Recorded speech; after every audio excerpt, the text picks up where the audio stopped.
Ang lihim ni Lola. Isang araw, napansin ni Marco na laging may misteryosong ginagawa si Lola ising tuwing 3:00 ng hapon. Laging pumupunta si Lola sa likod ng bahay, bitbit ang isang tabong may laman na cup at tinapay. Lo, anong ginagawa niyo riyan sa likod bahay? Tanong ni Marco.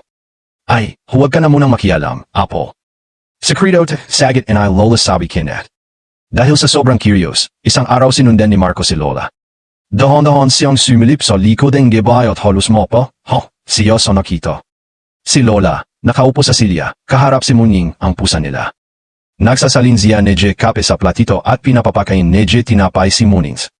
Lola, pinapainom mo ng kap si Muning. Aba, oo naman, sagot ni Lola.